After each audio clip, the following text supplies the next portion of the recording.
नमस्कार. संघर्ष वृत्तवाहिनीमध्ये आपलं स्वागत. घेऊया ठाणे आणि आसपासच्या परिसरामधील घडणाऱ्या महत्त्वाच्या घडामोडींचा आढावा. वाचकांशी संवाद ही वृत्तपत्रांची ताकद. डॉक्टर मुणगेकर. मराठी वृत्तपत्र लेखक संघाच्या विविध पुरस्कारांचे दिमाखात वितरण. लोकशाहीमध्ये वृत्तपत्रांची भूमिका महत्त्वाची ठरते आणि वृत्तपत्र घडवण्यासाठी काम करणाऱ्या हातांचा गेल्या 23 वर्षापासून मराठी वृत्तपत्र लेखक संघ व एकनाथ बिरवटकर करत असलेले काम कौतुकास्पद असल्याचं प्रतिपादन माजी कुलगुरू व अर्थतज्ञ डॉक्टर भालचंद्र मुणगेकर यांनी केलं. दादर येथे मुंबई मराठी ग्रंथसंग्रहालयाच्या सभागृहामध्ये आयोजित मराठी वृत्तपत्र लेखक संघ या संस्थेचा वर्धापन दिन व पुरस्कार वितरण सोहळ्यामध्ये डॉक्टर मुणगेकर बोलत होते. कार्यक्रमाच्या अध्यक्षस्थानी देशोन्नतीचे संपादक प्रकाश पोहरे होते. व्यासपीठावर ज्येष्ठ साहित्यिका सिसिलिया काव्हर्लो, प्रहारचे संपादक डॉक्टर सुकृत खांडेकर इत्यादी मान्यवर उपस्थित होते. पुढे बोलताना डॉक्टर मुणगेकर म्हणाले, एक लेखक जेव्हा पुस्तक लिहितो तेव्हा त्याचं पुस्तक एका वेळेला लेखक आणि वाचक असा संवाद सुरू असतो. या उलट वृत्तपत्र आणि वाचक यांचा संवाद तपासला असता एक वृत्तपत्र व हजारो लेखक वाचक असा संवाद सुरू असतो. ही वृत्तपत्रांची खरी ताकद आहे. सामान्य माणसाचा आवाज बनवण्याचं काम वृत्तपत्रांनी आणखीन जबाबदारीने केलं पाहिजे असंही ते यावेळी म्हणाले. यावेळी ज्येष्ठ संपादक प्रकाश पोहरे यांनी नागपूरमध्ये अधिवेशन असताना नागपूरच्या प्रश्नावर चर्चा न होता अधिवेशन गुंडाळलं जातं. विरोधी आमदारांना निधी दिला जात नाही याविरुद्ध मी विधानभवनाच्या पत्रकार गॅलरीतून आवाज उठवला.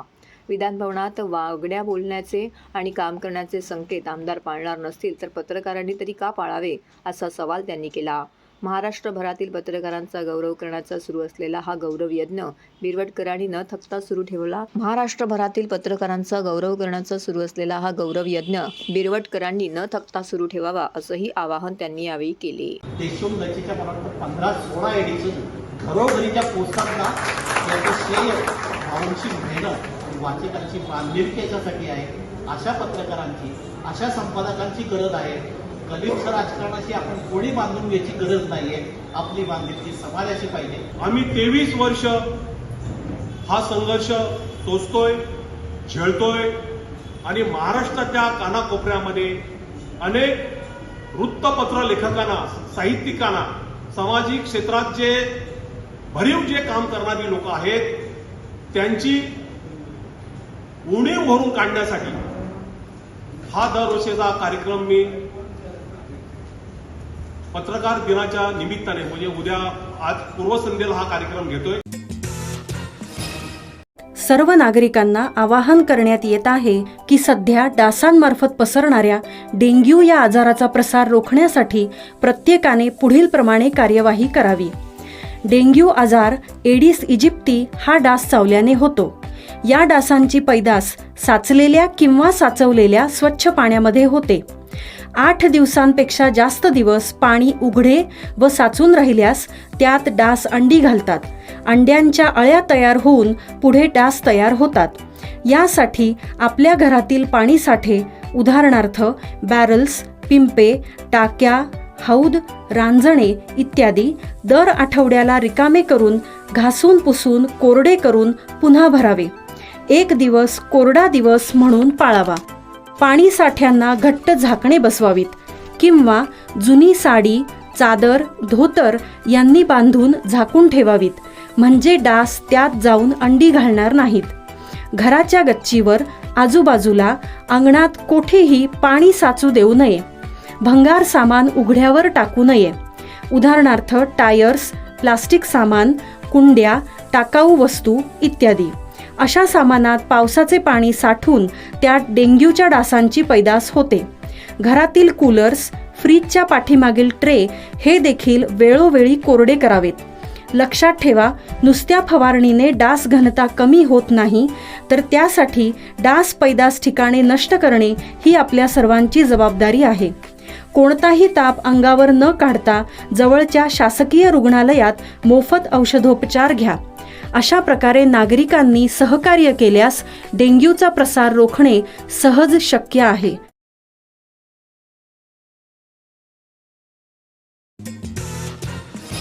9,35,00,000चा मुद्देमाल तक्रारदारांना परत. विविध पोलीस ठाण्यात दाखल गुन्ह्यातील हस्तगत मुद्देमाल मूळ तक्रारदारांना पोलिसांनी परत केला. वरिष्ठ पोलीस अधिकारी यांच्या उपस्थितीत 9,35,38,445 रुपयांचा हस्तगत मुद्देमाल तक्रारदारांना परत देण्यात आला. सोमवारी मुद्देमाल हस्तांतरणाचे कार्यक्रमाचं आयोजन करण्यात आलं होतं. यावेळी ठाणे आणि भिवंडी परिमंडळ पोलीस ठाण्यामध्ये दाखल विविध गुन्ह्यांमधून हस्तगत केलेला एकूण 9,35,38,445 इतक्या किमतीचा मुद्देमाल तक्रारदार यांना परत करण्यात आला. त्यात 2,20,20,000 रुपये किमतीचे सोनसाखळी आणि इतर सोन्याचे दागिने परत करण्यात आले. या गुन्ह्यासोबत मोटर वाहन चोरीच्या गुन्ह्यातील 2,97,50,000 रुपये किमतीचे दुचाकी व इतर वाहने तक्रारदारांना परत करण्यात आली. तसेच इलेक्ट्रॉनिक वस्तूंच्या गुन्ह्यातील 28,28,000 रुपयांचा मुद्देमाल परत करण्यात आला. प्रॉपर्टी मिसिंगच्या गुन्ह्यातील 1,57,85,000चा तर मोबाईल चोरीच्या गुन्ह्यात हस्तगत 15 लाखांचा मुद्देमाल पोलिसांनी तक्रारदारांना परत दिला. विविध गुन्ह्यात हस्तगत केलेली 1,07,89,000ची रोकड व इतर गुन्ह्यात हस्तगत केलेली 1,08,71,000चा मुद्देमाल देखील पोलिसांनी तक्रारदारांना परत केला आहे. मला संदेश या निमित्तानं जाईल असं मला नक्की वाटतं. ठाणे शहर आणि भिवंडी शहर या भागातला हा मुद्देमाल आहे. जवळजवळ 9,35,00,000चा आणि त्यामध्ये कॅश असेल, सोन्याचे दागिने असतील, मोबाईल असतील, इतर काही झालेली प्रॉपर्टी चोरलेली म्हणा किंवा ठीक आहे म्हणजे फसून मिळवलेली प्रॉपर्टी असेल तर त्या जे व्हिक्टिम्स आहेत त्यांना ही प्रॉपर्टी परत मिळणं याच्यामध्ये एक आता आपण कार्यक्रमात ऐकलं असेल एका महिलेने सांगितलं की त्याला एक इमोशनल अटॅचमेंट असते. इमोशनल विशेषतः स्त्रीधन असतं किंवा आईवडिलांनी दिलेल्या भेटी असतात. त्यामुळे त्यांचा मुद्देमाल त्यांना परत मिळतो आहे ही एक अतिशय चांगली आणि आनंदाची गोष्ट आहे.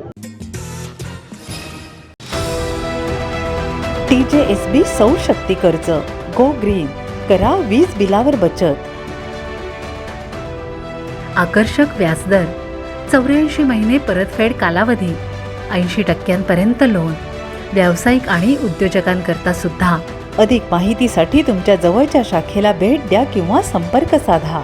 1800-223-466 आणि 1800-266-3466.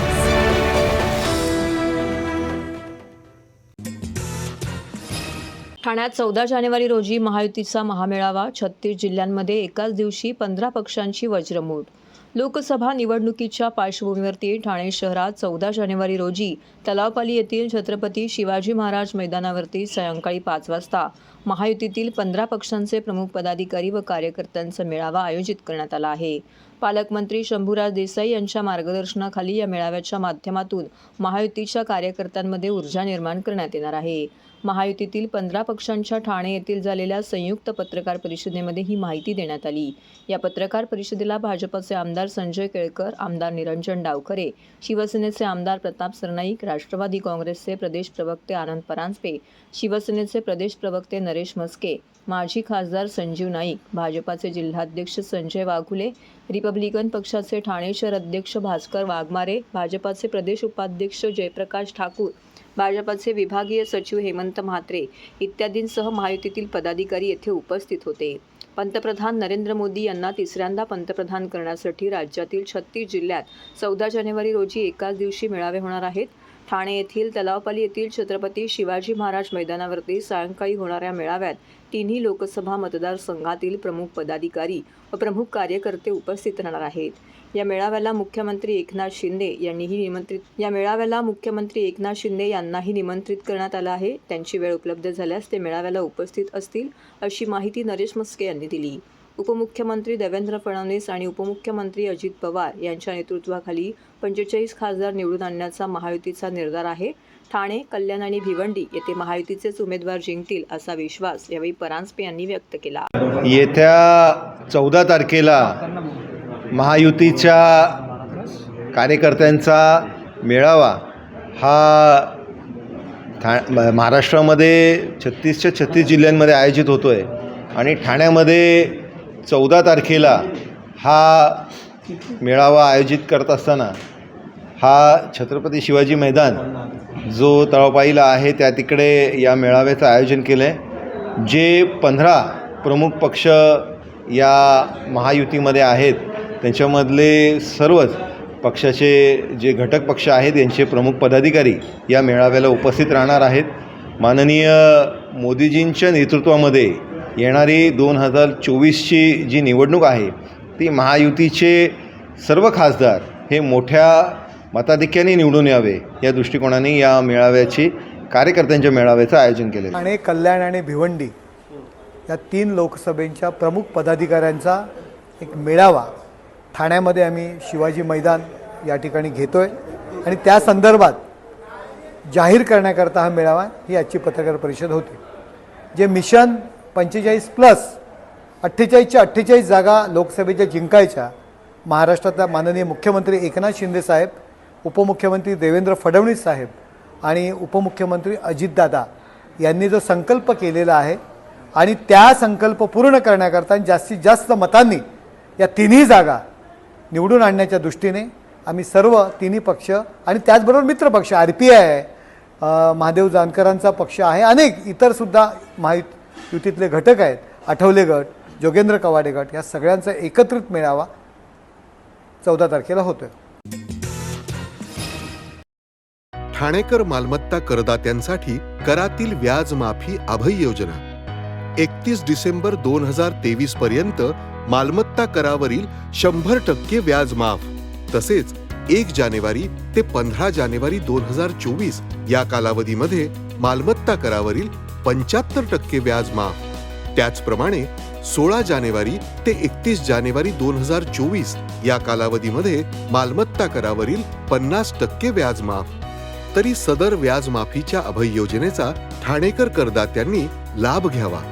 महानगरपालिकेच्या कोणत्याही संकलन केंद्रावर कर भरण्याची सोय आहे. ATM, डेबिट, क्रेडिट कार्डद्वारे कर भरण्याची सुविधा उपलब्ध करून देण्यात आली आहे. सोमवार ते शनिवार या दरम्यान सकाळी 10:30 ते सायंकाळी 5 वाजेपर्यंत संकलन केंद्राची वेळ असून करदात्यांच्या सोयीसाठी रविवारी संकलन केंद्र सकाळी 10:30 ते दुपारी 1:30 वाजेपर्यंत सुरू ठेवण्यात येत आहे. यासोबतच ठाणे महानगरपालिकेच्या propertytax.thanecity.gov.in या संकेतस्थळावर ऑनलाईन पद्धतीने मालमत्ता कर भरण्याची सुविधा उपलब्ध करून देण्यात आली आहे. तसेच गुगल पे, फोन पे, पेटीएम आणि भीम ॲपद्वारे आपला कर सुलभतेने जमा करू शकता.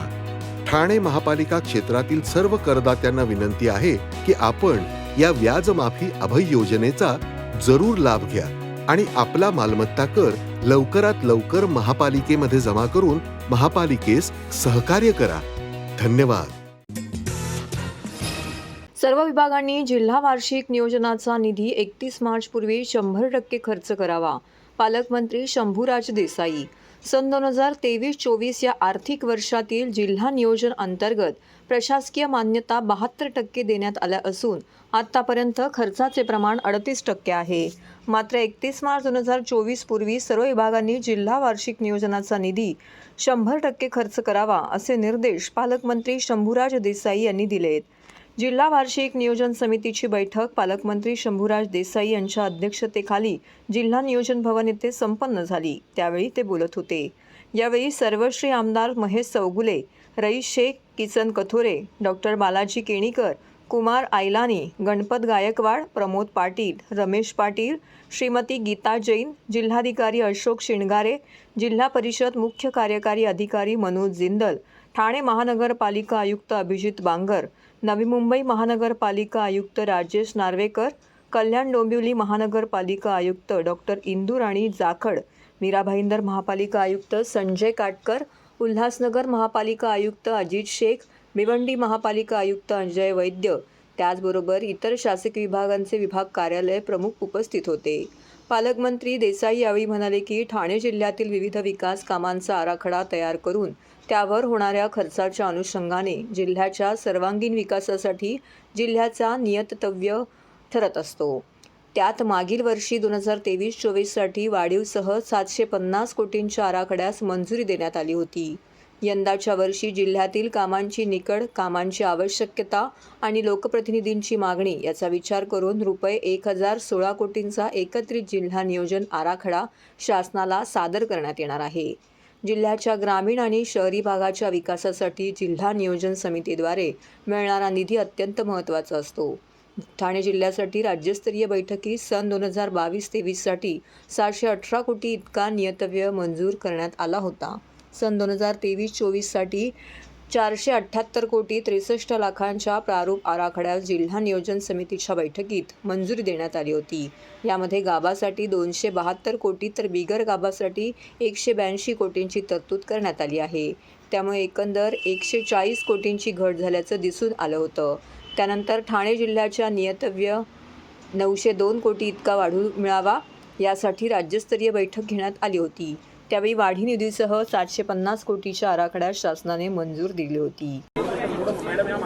नियोजन समितीची नियमित बैठक आज या ठिकाणी संपन्न झाली. सन 23-24 या वित्त वर्षातील प्रशासकीय मान्यता आणि खर्च याचा प्रामुख्याने आज मी आढावा घेतला. एकूण सन 23-24च्या कामांपैकी 72% कामांना प्रशासकीय मान्यता दिलेल्या आहेत आणि खर्च झालेल्या रकमेचं प्रमाण हे 38% आहे. परंतु उर्वरित ज्या प्रशासकीय मान्यता आहेत त्या तात्काळ लवकर देण्याचे आदेश आजच्या बैठकीमध्ये मी दिले आणि खर्चाचंही प्रमाण, कारण आता जसे जसे पूर्वीचे कामं झालीत त्यांची देयकांचे प्रस्ताव येतात त्याप्रमाणे निधी वर्ग केला जातो. पण एकही काम हे 31 मार्चच्या आत निधी परत जाणार नाही, पूर्ण 100% निधी खर्च केला जाईल अशा पद्धतीचे सक्त निर्देश आज प्रशासनाला या ठिकाणी मी दिलेले आहेत. या वर्षीकरता 24-25 जिल्हा वार्षिक नियोजनचा आराखडा गतवर्षी आपल्याला 750 कोटी रुपये वाढीवसह मिळालेला होता. यंदा शासनानं 635 म्हणजे दरच वर्षी तसं असतं 635 कोटीचा आराखडा करायला सांगितलेला आहे. पण त्याच्या अगेन्स्ट जिल्ह्यातल्या कामाची निकड, जिल्ह्यातल्या कामांची आवश्यकता, लोकप्रतिनिधींची मागणी या सगळ्याचा विचार करून आजच्या बैठकीमध्ये 1016 कोटी रुपयांचा एकत्रित जिल्हा नियोजनचा आराखडा शासनाला एवढा निधी मिळावा याची विनंती करणारा आराखडा आज आपण जिल्हा नियोजन समितीनं त्याला संमती दिली. तर हे होतं संघर्ष वृत्तवाहिनीचं आजचं बातमीपत्र. उद्या पुन्हा भेटू याच वेळी याच ठिकाणी ताज्या घडामोडींसह. तोपर्यंत नमस्कार.